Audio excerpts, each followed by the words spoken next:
ভাই আপনারা কি করেন এখানে? ভাই পানি খাচ্ছি ভাই।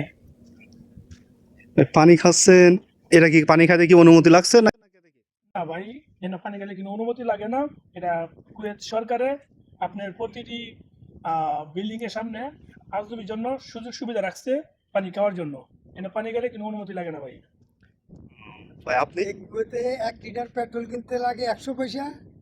আর এই মার্কেটে ১ লিটার পানি কিনলেও লাগে ১০০ পয়সা। সেই জায়গাতে এদেশের সরকারে আজনবির জন্য, আমাদের মতো আজনবি যারা আছে তাদের জন্য এই ফিল্টারের ব্যবস্থা রাখছে, যাতে করে মানুষ কাজ কাম করার পরে ফ্রিতে পানি খেতে পারে।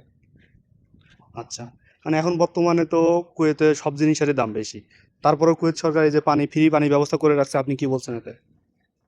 এটা আসলে আমাদের এই আজনবিদের জন্য খুব একটা ভালো ব্যবস্থা রাখছে।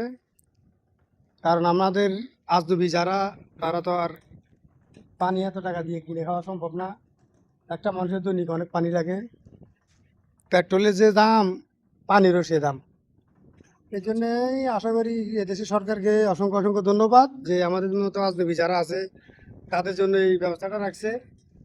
এই জন্য এদেশের সরকারকে অসংখ্য অসংখ্য ধন্যবাদ।